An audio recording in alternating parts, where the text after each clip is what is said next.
Okay, so we're going to start talking about our next session on grant writing.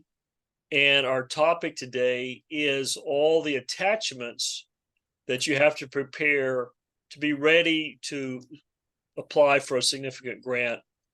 So we're going to go through in quite a bit of detail how what the attachments are and how they work, what they look like, that sort of thing, which is very valuable information. It took me years to figure all this out, and I can save you a ton of time by you just knowing these things and going ahead and getting them ready ahead of time, so you're not scrambling around under some deadline. So I'm going to share my screen.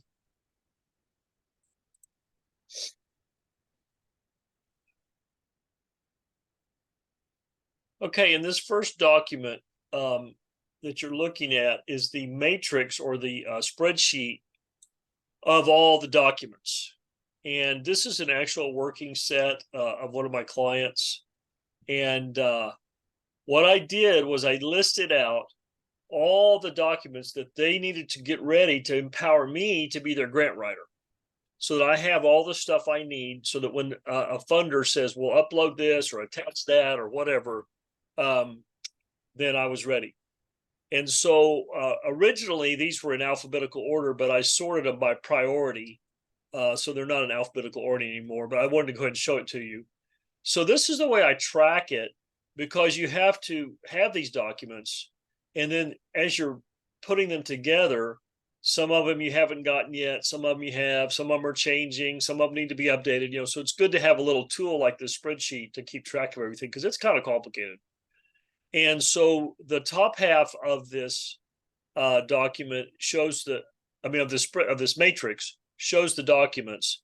And then also down at the lower part, you can see I have some additional ones, things that they sent over to me that weren't really required, but were kind of nice to have, that I would end up maybe referring to at some point. So I track that too, things that the nonprofit has sent me that are supporting information, maybe not core or critical, but supporting. So I'm tracking all that for them. That just kind of keeps everything organized. So we're going to go through these one at a time. So the first one we're going to talk about is the organizational overview. And that's basically usually a 1 to 2 page document that really gives people their first impression of your organization. It's going to be where you write out all the key descriptors of who you are, what you're doing, why you're doing it, that sort of thing. And it then could become a brochure. It could become a good part of your website, that sort of thing. So you're really thinking through the main content points of that. And so I wrote one of these this morning. I drafted one up for you, Rochelle. So I'm going to pull that one up and share that so we can see what an organizational overview could look like. Just kind of a template, kind of an example. Just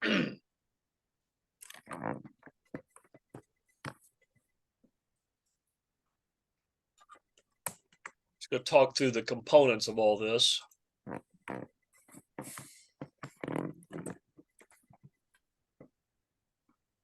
So this is an organizational overview and purpose statement.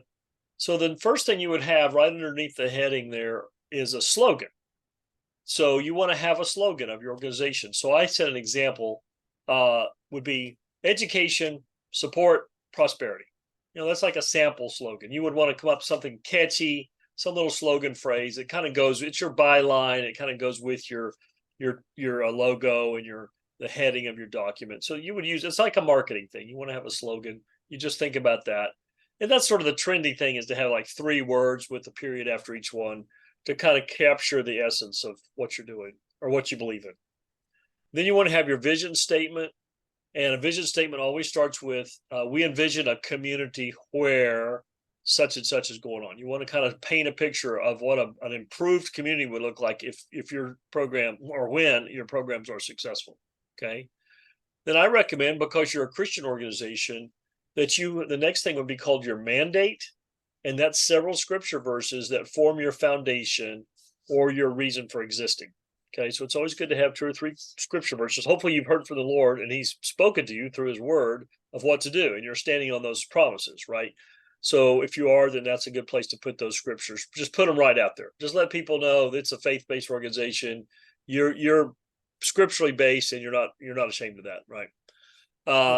Then your mission statement. The mission statement is usually it's the essence of what you do in one sentence of simple words. So you want to really just distill it down to one sentence, and not a bunch of big flowery words, but it's really simple, powerful words. That's the best mission statement. And then there's the theory of change, which we'll talk more about later. But I'm going to help you develop your theory of change, and it's a clear representation of why you do what you do based on an if-then statement. So this is the example that we have from our ministry. I put our theory of change statement in there. It says, for example, if a jail will engage in a formal project to transform their jail into a place of transformation, redemption, rebirth, reform, and reentry, then individuals who complete the program will break the cycles of poverty, addiction, sin, and crime, and go on to become productive members of society. So your theory of change is, if we do these certain things, then this is going to happen, and things are going to change in our community. That's kind of, it's if-then statement. That's very powerful. It helps once you've thought that through. You really have got the essence of what you're about, and you can communicate that easily to your audience. Then I recommend having a statement called your geography. It's so we're called to serve, and then you put in, what your territory is that God has assigned to you, what area you're serving. And this sample says we're called to serve the community of Fort Worth, Texas, with a special focus on the blank, blank, and blank zip code areas. But it can be other. You don't have to format it just like that. Then I have a section called our demography, which is the people that your target client base, who you're targeting. So I put, as an example, we are called to serve all residents of our community with a special emphasis on at-risk youth and adults who are transitioning from recovery, homelessness, incarceration. That's just an example. You would word that, you would change that around to fit your description of who you're serving. Then your charter. The charter is very important. It's a longer section, and it's 2 to 3 paragraphs describing the why, what, and how without repeating any of the above information. And here you can give some details, not too much detail, but some details in your charter. And I put on here, Rochelle, in the case of changing change, wait a second, let me make this a little bigger first.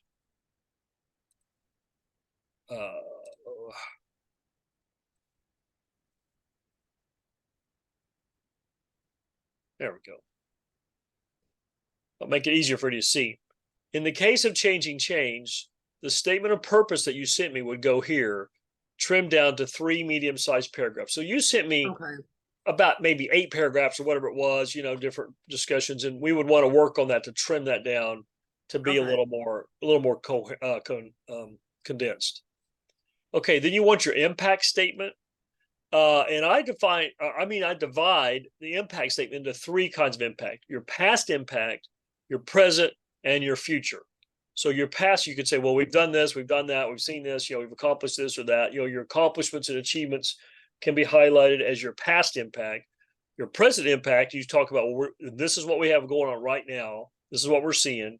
And then your future impact would be, you make a statement of where you believe, we believe that in 3 years we're going to have such and such outcomes, the impacts, that helps people kind of, you want to keep that fairly short, but you want to also demonstrate you're having impact already, and you're going to continue to have impact, what that will look like. Then within the impact statement, I have 2 more subparagraphs. One's called on collective impact and collaboration. And I put in a sample statement. It says, Changing Change has been designed to be an independent agency in the community with a willingness to always collaborate with other like-minded organizations where increased collective impact is possible. It takes many organizations working in unity to transform a community. So there's impact, but then there's collective impact. So collective impact is where you get together with other organizations and you do stuff together. You do projects together. You do programs together, right? That's collective impact. Well, you want to be, you don't have to have that. In other words, you're an independent agency. You could do it by yourself if you have to, but you'd rather partner with other people that are doing similar complementary work. Does that make sense? Yes. Okay. So Actually, yeah, that's a good statement. It's true. yeah, you want to be collaborative, but you don't have to be. In other words, you can get out there and make some stuff happen, but you also are always willing to collaborate where there's a good fit. Okay. Correct. And then there's this thing called measurable collective impact, which is the highest thing you can attain to in nonprofit work. Okay. So I have a little statement on that. It's called on measurable collective impact. Changing Change invests in systems that can manage data about our programs with a special focus on key metrics that demonstrate that our efforts are producing real change in the lives of our clients. Where possible, we will share this data with partner agencies and seek to cooperate with their systems and approaches with the hope that we can develop real measures of our work's impact on the community. So it's very hard, Rochelle, to function in collaboration with others and yet be able to measure that across the whole thing. Let's say you've got 5 partner agencies. How can you produce a report that shows success as a result of all of you working together? Okay. So if you had one report, it would take data from all those organizations feeding up into that one report, right? Your data would be there, these other partners' data would be there, and it would roll up into some sort of aggregate impact statement. Does that make sense? Yes. That's very hard to get. That could take several years of working on how we work together, then how do we measure it, and then how do we get all those measurements to roll up to an aggregate for the whole group. Okay, so you want that, you aspire to that, but you're also going to acknowledge it may be a while before we get to that. Because that's, I mean, most people are very challenged by getting that accomplished. Because it's easier when it's just your organization, right? You can produce some good reports, some good impacts, some good outcomes, right?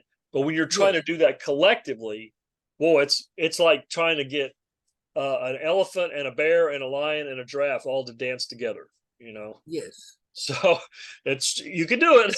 It's going to take a little while, right? Does that make sense? Yes, it's Okay, true. good. All right. And then you want your core values. And I noticed in your case statement, you came up with some great core values.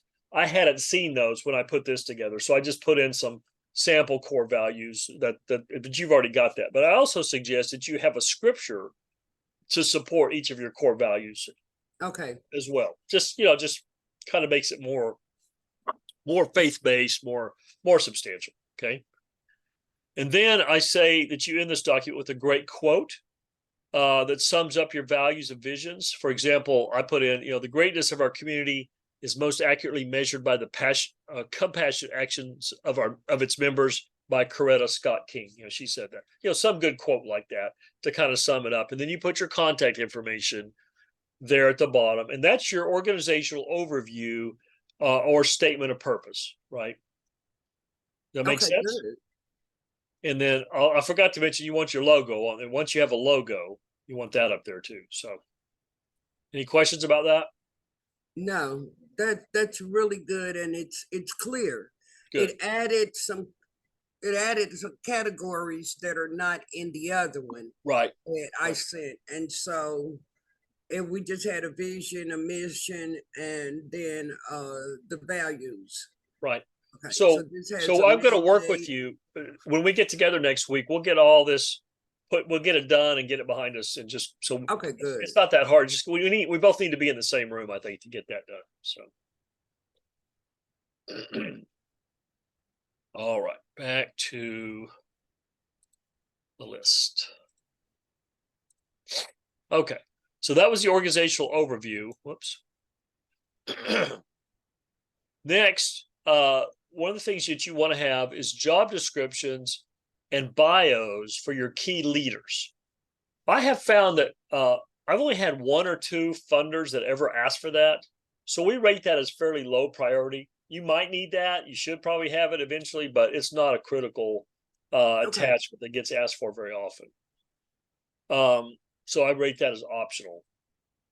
Board member financial contributions for the last year. They're going to ask for that. Even if you've got a new board and it's not very much, you need to start thinking about people are going to ask for that, right? You're going to need to keep track of how much each board member gives. And if you've got some board members that are showing up on that list that are giving zero, then you have an issue, right? If their total giving to your organization is $0 in a year, there's a that's a different, you got a different problem, right? But because funders are going to expect to see your board members contributing financially. It doesn't have to be a lot, but they got to give something, right? Not just their time.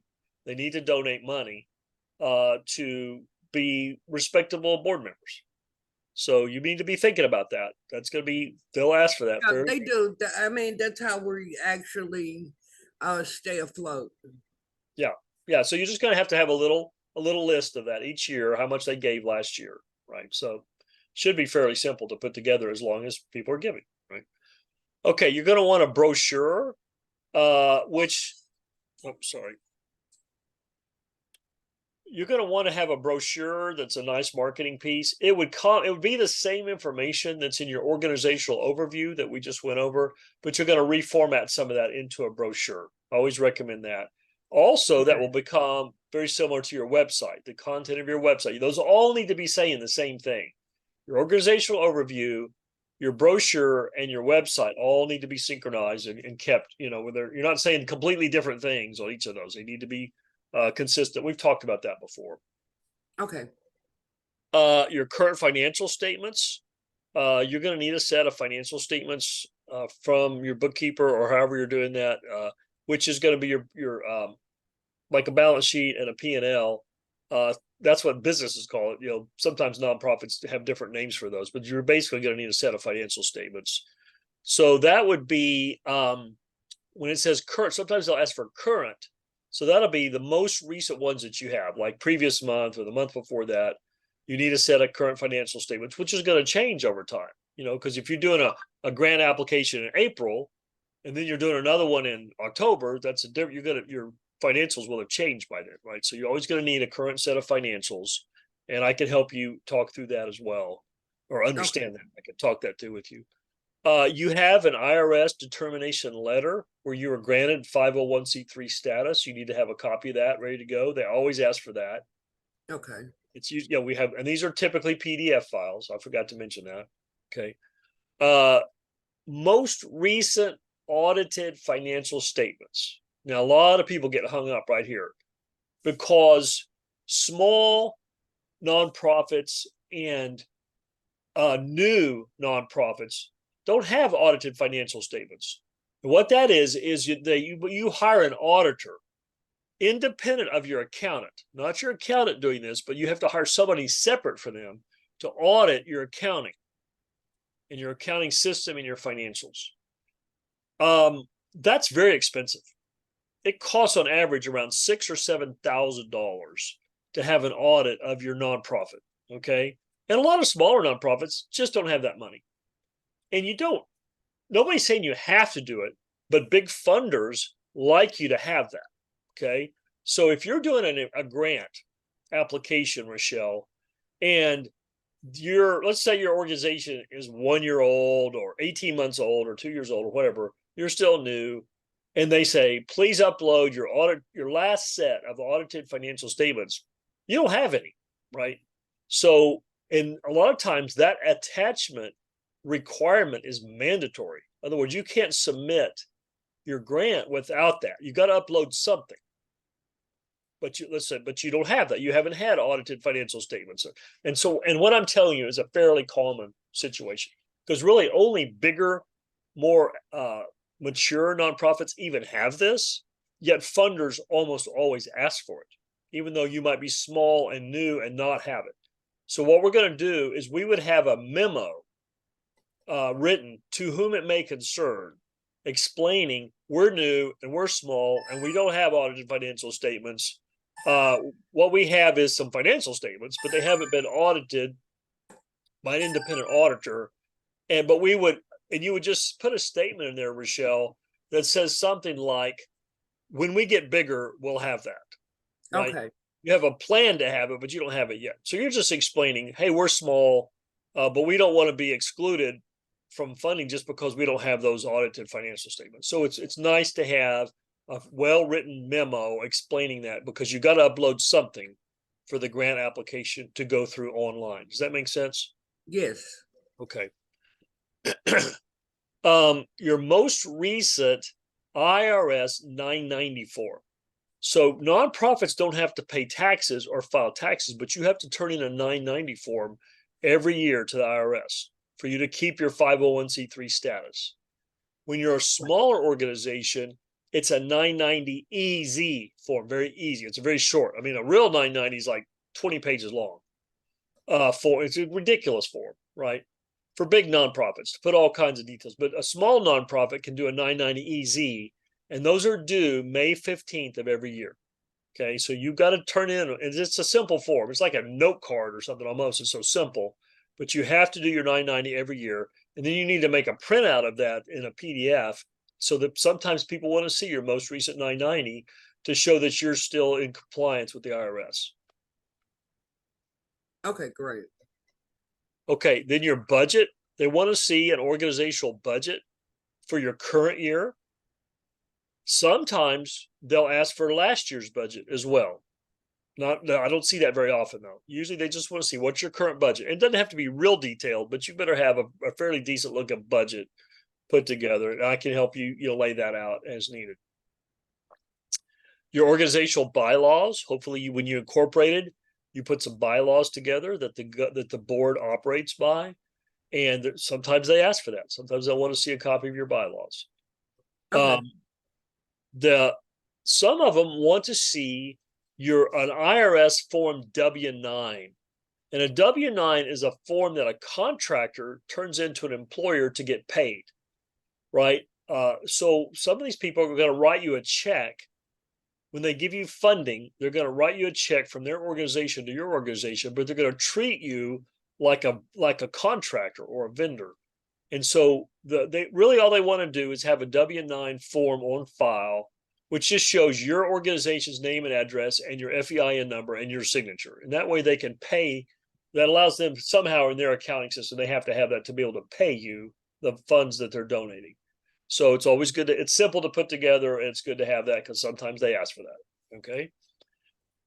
Your organizational chart, your org chart, which would be who are the people, you got a chairman, a vice chairman, president, vice president, all these different roles. You want to have an org chart of it's a picture of your organizational structure, because sometimes they ask for that. And then almost everybody asks for the roster of board of directors. So who's on your board? What's their title? What's their name? Their address, phone number, email. They want to know some details about all your board members. Okay. So that's called the roster, and you need to keep that updated, and you need to be ready to whip that out when somebody asks for it. So those are the main documents that you need to have prepared ahead of time when you're going out to write grants. Can I explain any of those? I kind of gave a quick run through on that. Do you want me to elaborate on any of those, or do you already have most of that? I mean, how do you feel right now? No, that's pretty good. Now, I don't have any specific questions on. No, I don't have any specific questions. I just have to do a brochure, and that's basically about it. Right. Yeah. If you do this in a logical way, it's usually not too hard to get this stuff put together. Some of these things you already have, and you don't even realize it. Maybe. Right. Some of it. We just got to get all of it organized. We got to get all into PDF files, so they're easily uploaded, and they got to be all in one folder. You got to get them all organized, and that way you're not going to run around looking for them under a deadline. You've got them all put together ahead of time. Right. Saves you a ton of time when you're doing grant writing. Also, some other things you can have. If you have a newsletter, a lot of times they'll ask for they'll have all the questions for the grant application, all the attachments, and then they'll say, also, you can upload any supplemental information that you would like to explain more about your organization. So if you have a copy of a newsletter, a copy of whatever, right? An annual report, those are good to have, just in case they ask you if you want to say even more than what's on the application form. One funder I've seen ask for a statement of fiscal health that we had to run around and figure that out. So now I've done one of those, so we can talk about that. It's very rare. I don't think you need to have that ahead of time. But a statement of fiscal health means, yeah, we're well, we have a good accounting system. We're audited. We have good, you just state, yeah, we're doing well with our finances, And then the statement on purpose of funding. That's in the case statement. We talk about what's the purpose of this funding. And we have to come up with a really good statement of here's why you should give money to us. You should give us money because we're helping people, break cycles of addiction or whatever. You got to kind of put it very business-like terms. What's the purpose of this funding that we're asking for? You can't just say, "Hey, give us some money because we love Jesus." That's not enough. you gotta have some pretty compelling points. Because remember, as we've talked about several times, grant finding is competitive. It's very competitive, and so you got to be able to stand out and shine out from all the other competitors. Good stuff, right? Yeah, it is. Okay, good. It is. It's a lot of information, putting it in order, which is fantastic. It's not new information per se, but Right. it gives you a very good definition and direction of what is actually needed. Right. And I'm pretty systematic about the way I do stuff. I have a system of grant writing. And so you're kind of seeing that in action, my systematic approach. And truth be told, I charge a lot of money to do this for people, right? I charge a lot of money. And that's why grant writing is such a lucrative lucrative thing you can do, right? You can make good money doing this because it's hard work. But what I'm trying to do is teach you how to do it, and I'm willing to teach you that for free. That's what this whole training is for. I'm going to help come alongside you because I don't want to do it for you. I want to empower you to do it.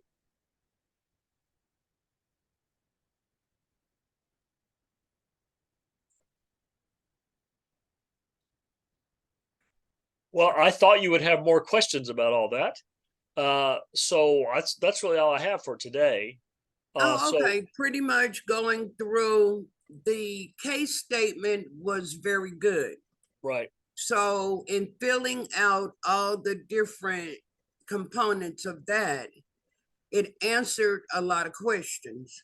And the rest of them is just documents that are right, necessary, the 990, the financial statement, the budget, all those are just, yeah, the government acts for those. So right, there's not a whole lot of questions on those. And then I have the 501c3 determination letter, and then getting a budget together for this year is something that I really have to work on also, because I need to know how much funding to ask for. right, This is what April, and when we started in January, I received some information that it will how much it's going to cost to do the particular mentoring classes. right. And I'm like, okay, so that was like $6,000. But the budget that I received, no, it wasn't correct. Well, it was pretty accurate, but to continue, then we'll need funding, and then we'll need to expand the budget to exactly what we need, since we Right. know what we're doing. Well, I have been doing budgets for years and years and years, so I'm Okay. glad to help you with that as well. Okay. But next week, you and I are going to meet together in person to go over the Okay. case statement. But I also want to have a recording of talking about the case statement, how to fill one out. So when we do our next video, we'll go back through it, but hopefully by that point it'll be done. Okay. We can just talk about what we've done. But I want to have a recording of that for future use. Okay. So Sounds great, good. great. Well, I'm going to stop the recording now at this point. Okay.